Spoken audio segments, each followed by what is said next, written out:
That was costly and misleading, wasn't it? It was misunderstood.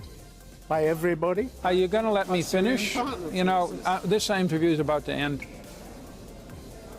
It's that simple. Late last year, Donald Trump ordered and then partially halted the withdrawal of U.S. forces from Syria, causing many of his allies to doubt his commitment and reliability. My guest this week here at the State Department is Ambassador James Jeffrey, Special Representative of the U.S. for Syria Engagement. Can any of America's policies in that country deliver a successful outcome?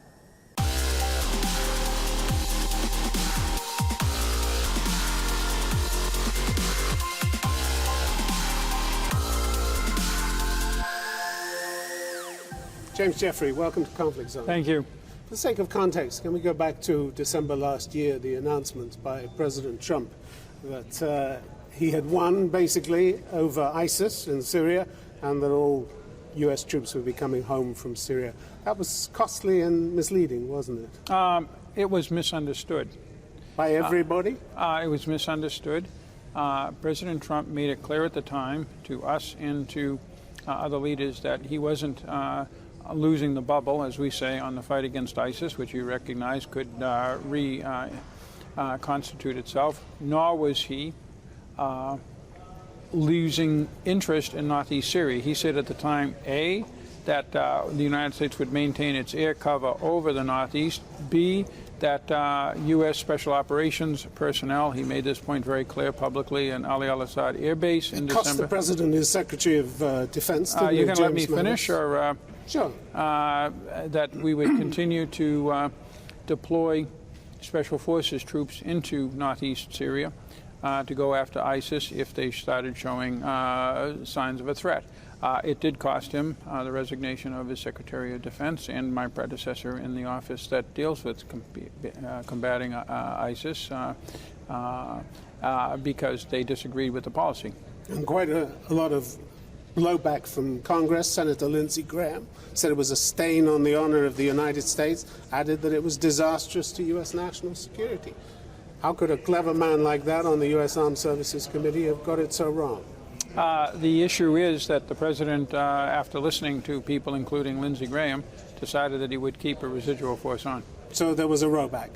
The President, after listening to people that he trusted, decided that, and I was involved in these discussions, including with Lindsey Graham. And the reason is the President didn't want to have northeast Syria abandoned. He thought that as part of his overall strategy of burden sharing, that as the United States did the heavy lifting with at times 15,000 ground combat forces in Iraq and Syria, I'm not talking about the air power, I'm talking about helicopters, Army helicopters, we had a major force and they were involved in considerable combat, that the follow-on, or stage 4, we call it, the stabilization phase, could be done by perfectly competent forces from other coalition countries, many of whom are NATO countries. We know the quality of their troops. And that's what he wanted. So he told us to go out and find countries. Why couldn't they come up with, say, 500 or 600 or a few more numbers of troops? Not a bad question. However, the answer we had to tell them was they would not commit to forces unless there were some American forces there. Okay, but the statement in December, we have won against ISIS. We've beaten them and beaten them badly. It hasn't been borne out by defense, and it was left last month to the lead Inspector General of your anti-ISIS Inherent Resolve operation to inform Congress of an altogether different reality. You know, in the history of 50 years, roughly, that I've been involved in wars, I've rarely seen a statement by any victorious political force that is more close to the truth than what Donald Trump said.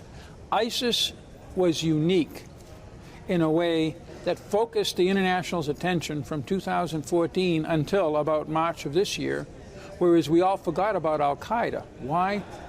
Because al-Qaeda had gone away. No, al-Qaeda is actually quite active in many different places, and terrorism experts are worried about it, because ISIS created a state and an army of 35,000 troops commanded a population of 8 million people with a budget of billions of dollars. But now has resurgent cells in areas controlled by Are you going to let me finish? partner forces. This interview is about to end. It's that simple. ISIS as a state and the unique threat that ISIS presented by its ability to project power into Paris, Cannes, Berlin, and other places, 7 attacks in Turkey, that ISIS has disappeared. And thus some of the very specific concerns we had, particularly about the stability of Iraq and the region as a whole. We now have ISIS as a terrorism organization, not all that different from Al-Qaeda. That is something that we worry about, something that we focus on, something that we're working on, which is why we're keeping troops on, which is why the coalition, including some, I can't tell you exactly how many, but it's in the many thousands of, some thousands of U.S. troops are still in Iraq to fight ISIS in Iraq and Syria. So it isn't that we think the problem has gone away. The problem just changed dramatically because we achieved a victory over ISIS as a political force. Trump was right in saying that. What's been particularly damaging for your Syrian allies was the timing of this withdrawal. The report from the Inspector General said the reduction has decreased the support available for Syrian partner forces at a time when they need more training and equipping to respond to the ISIS resurgence. Combined Joint Task Force also said the drawdown could cause those forces to look for alternate partnerships. None of that is good, is it? If it were true, it wouldn't be good. It comes from the Inspector General. Does that mean it's true? Well, do you know him to be putting out false statements? I know Inspector Generals would not ever deliberately put out false statements, but they often put out inaccurate statements based upon a misinterpretation of one-sided information that they get from one or another source. Had they asked me, which they probably should have as a State Department official responsible for the political side of the fight against ISIS, you would think that I would have been a reasonable person to chat with. They didn't.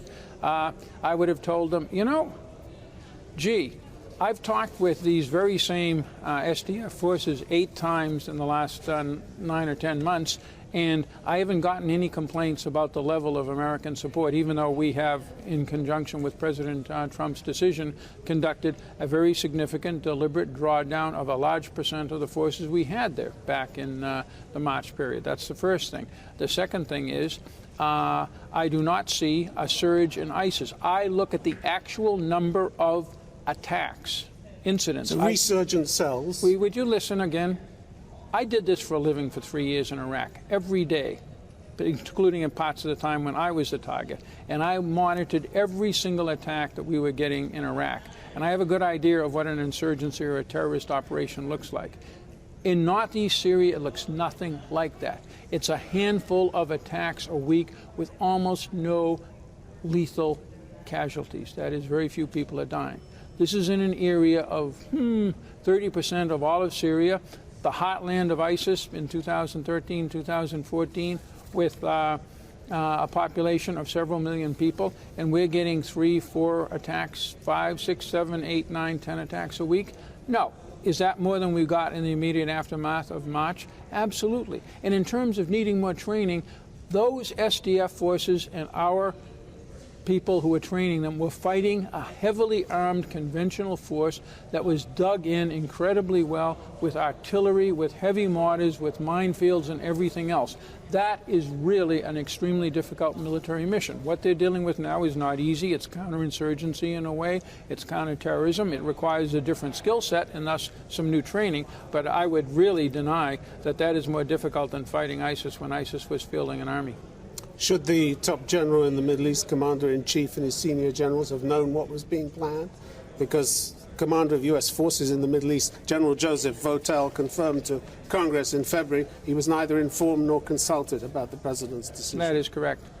And that's a glaring omission or not? A glaring omission is too harsh. That's the kind of thing that I see happening all the time in my government and every other government I deal with. Unfortunately, people make decisions and it doesn't get out to the people in the field in time. But the fact that it doesn't come through a tried and tested chain of command, is that not worrying? The chain of command in the United States starts with the Commander-in-Chief. He took the decision. Therefore, it's a tried and true chain of command. Yes, but if it's not communicated to the people who have to carry it out, it's not... It was communicated to the people who carried it out. What you're saying is, shouldn't they have provided their advice to him beforehand? Shouldn't they have been asked for the advice? They probably should have been asked for their advice. Their advice was that they would continue on with a residual force. As I said, once the dust settled from the December decision, the president listened to them and decided that he would go with a residual force. Ambassador Jeffrey, your views on how this disastrous war will end seem very different. Which disastrous war are you in talking? Syria. Okay, Syria. now we're talking about not the fight against ISIS, which was anything but a no, we're disastrous talking war. about Syria. But the Syrian internal conflict, yes. Yes, your views on how this war will end are very different from those of your victory trumpeting president, aren't they? I mean, in May you told Congress, if experience is any guide, excuse me, we'll probably see several other pathetic, sorry, and much broken ceasefires that will eventually slow down the conflict. That, for us, is what victory looks like in this awful war. But it's worse than that, isn't it? Because the people you would see as the bad guys are winning, aren't they? They continue to announce ceasefires, and these ceasefires continue to be broken down.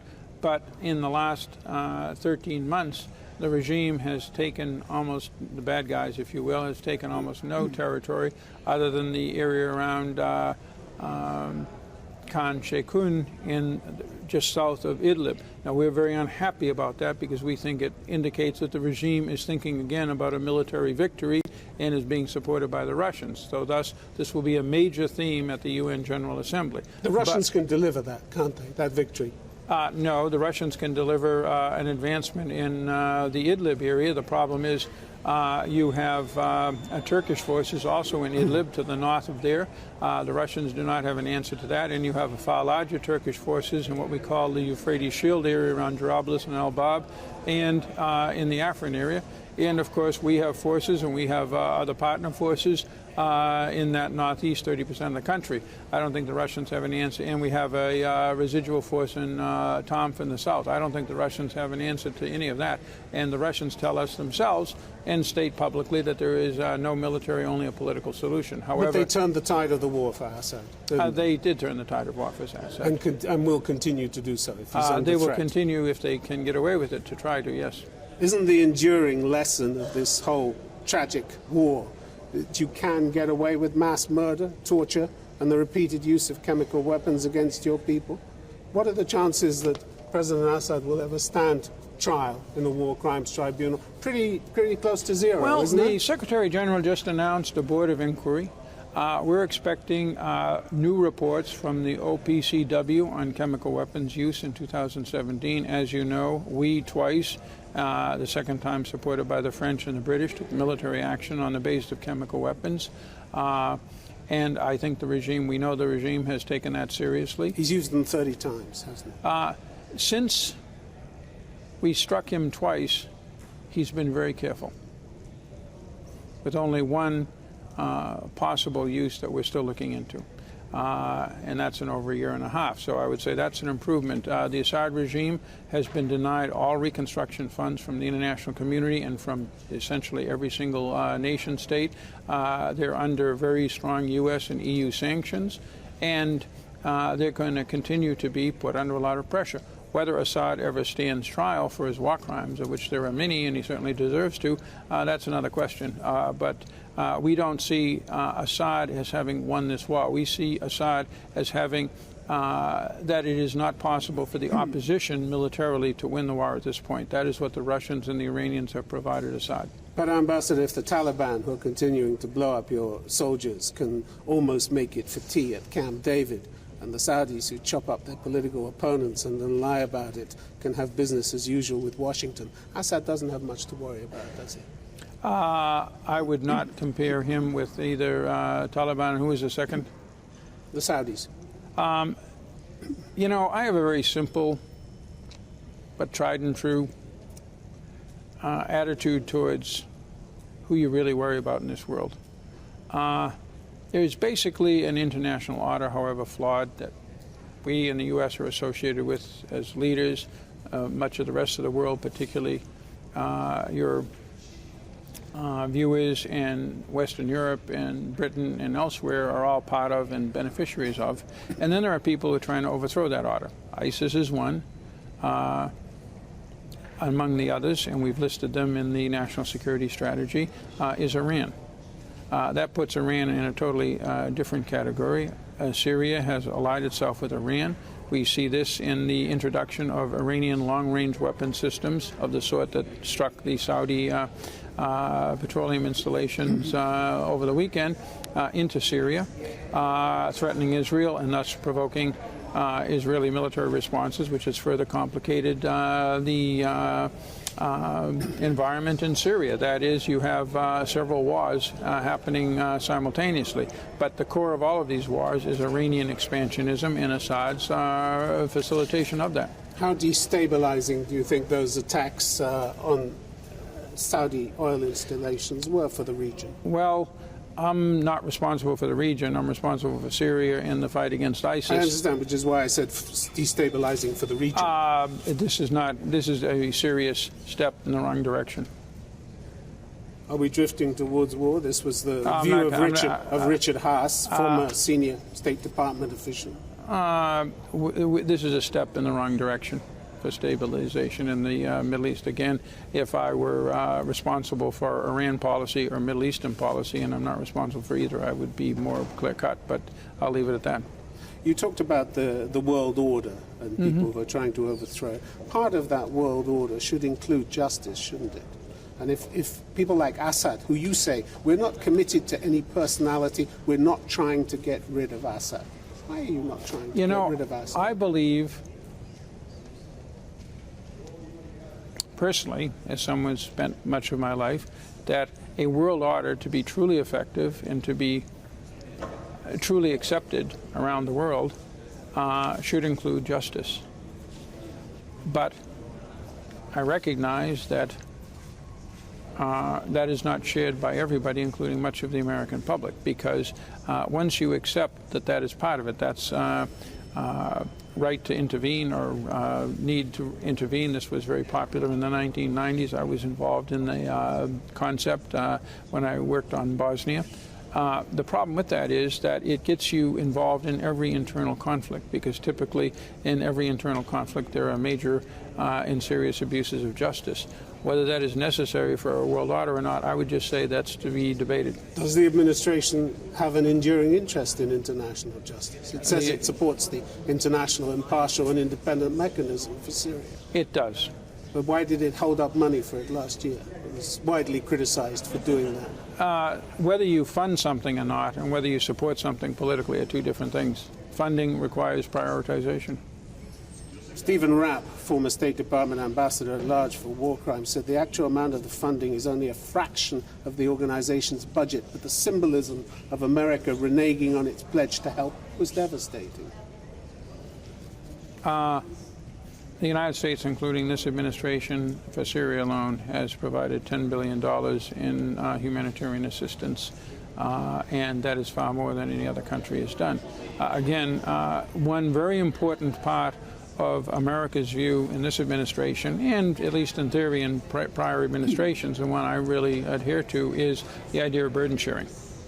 For example, the president, before his decision to pull troops out of Syria, decided that we wouldn't be doing reconstruction funding in the Northeast anymore, and asked us to turn to other countries. And we've been fairly successful collecting it, but we have been criticized by the U.S. Congress and by some of our partners. But again, this is a question of a few $100 million.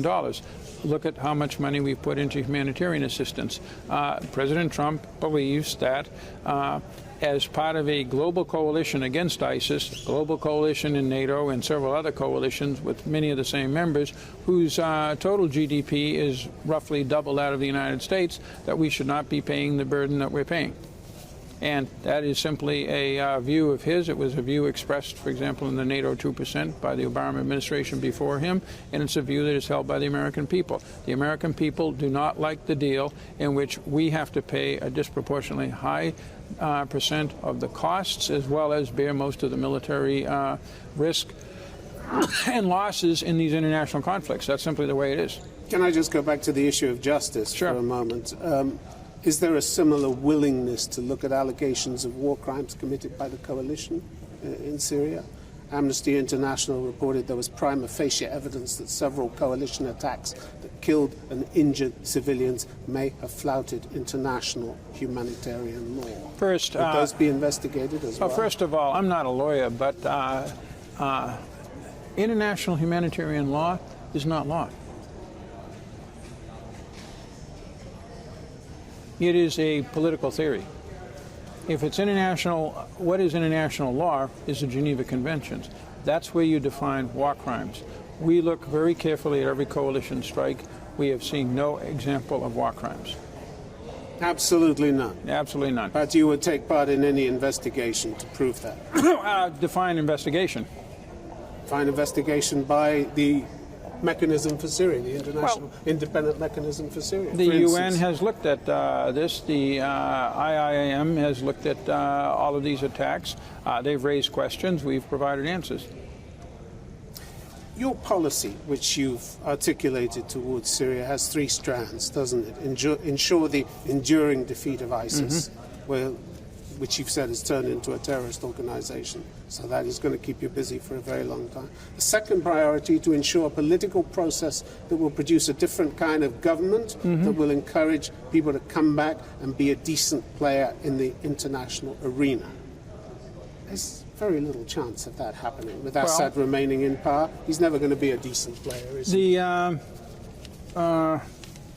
The UN Security Council voted 15-0 for exactly that result in Resolution 2254 in December of 2015. It's not irresponsible of the United States to have as a political and diplomatic goal something that the Security Council has unanimously endorsed. It's never going to happen, is it? It's pie in the sky. Well, we hope it will, but until it happens, we're going to continue our unrelenting pressure on that regime.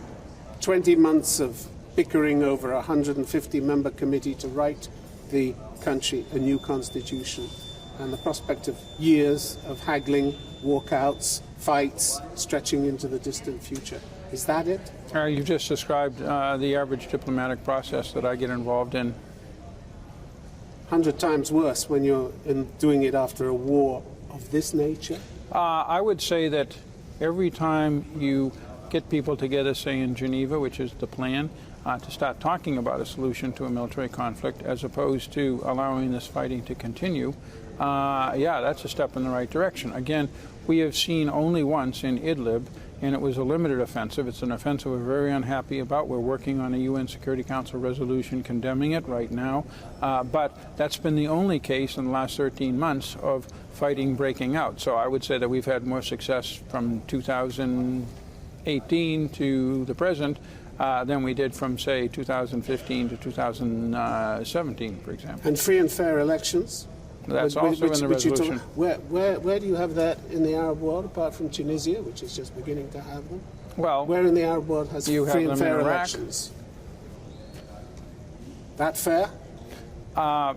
Free and fair elections is a standard that we apply, that the UN applies. Certainly, if you would ask the UN, which managed, I think now, 5 or 6 elections in Iraq, they would basically give them fairly good marks in terms of free and fair. So if they can do it in Iraq, why can't they do it in Syria?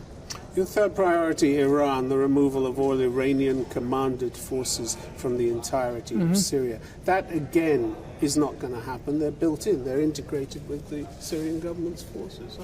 They're not integrated. Define integrated. Are forces integrated in NATO? Yeah, they work together. According to the Defense Intelligence Agency, Iran continues to field Islamic Revolutionary Guard soldiers, support the Lebanese Hezbollah, command a Shia foreign fighter network that includes militia from Iraq, Pakistan, and Iran. All true, but they could leave tomorrow. If there was a ceasefire that everybody believed in, and if there was a political solution to the war, there would be no reason for these people to stay on. And you think the policy of maximum pressure on them is going to bring that about? Maximum pressure on Iran? I think that it is a fundamental tenet of our policy that if we do not find solutions to these issues that we've raised, the 3 goals that I have, different political solution in Syria, the withdrawal of all Iranian commanded forces, and a enduring defeat of ISIS, that we are going to be on the road to a much bigger and far more dangerous war in Syria, not only involving internal forces fighting the government and various terrorist groups, but potentially any one of the 6 armies, counting the Syrian, that is present in or over Syria today. Is the policy towards Iran going to change now since John Bolton has left?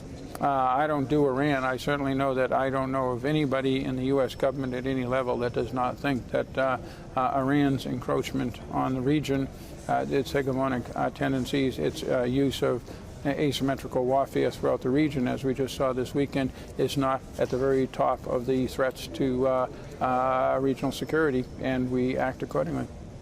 Ambassador James Jeffrey, thanks very much for being on Conflict Time. Okay, thank you. Thank you.